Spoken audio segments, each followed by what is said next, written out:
मिठ लबरी मोल माया मा फसाए वो, मिठ लबरी मोल माया मा फसाए वो।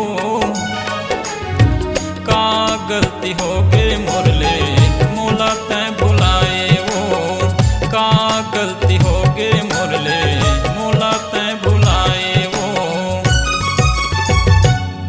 मिठ लबरा तोल माया मा फसाए रे, मिठ लबरा तोल माया मा फसाए रे। कछु कहीं गलती होई तभी तो भुलाए रे, कछु कहीं गलती होई तभी तो भुलाए रे।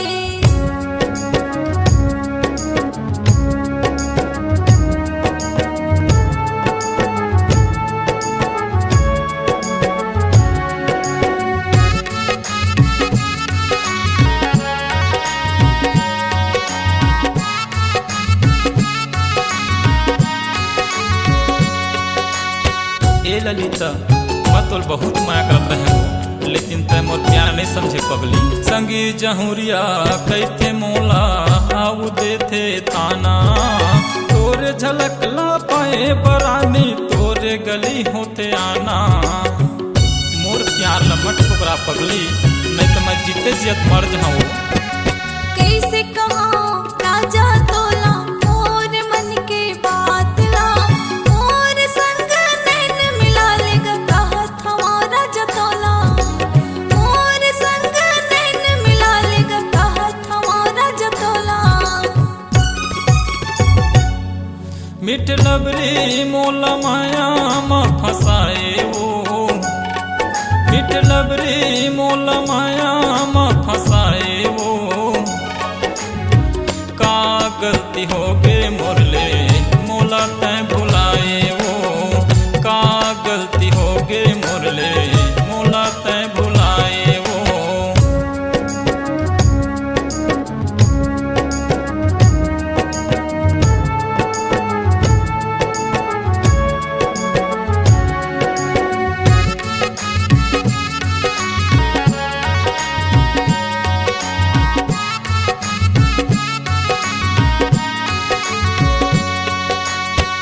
जा बेवफा दोनों मिलके वादा कर रहे हैं, वो दिन कहाँ गए वो।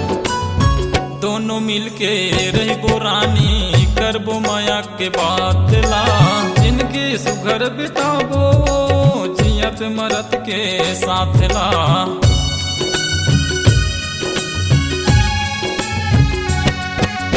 जियत भर के वादा कर ले मोला जान छोड़बे, तोर संग माँ जिनके बिताओ सुघर बात करबे, तोर संग माँ जिनके बिताओ सुघर बात करबे।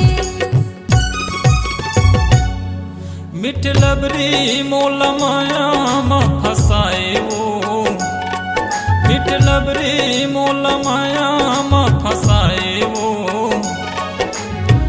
का गलती हो गई मोरले मोला तैं भुलाए वो, का गलती हो गई मोरले मोला तैं भुलाए वो।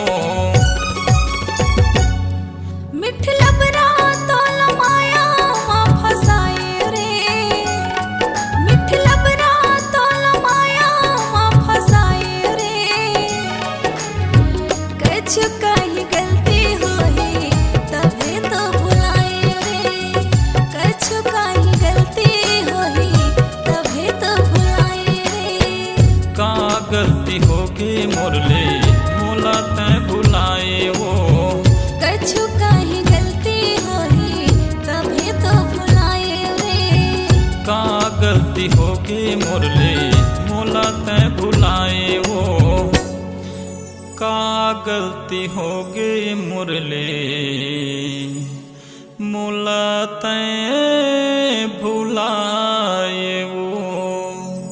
कछु काहे गलती होही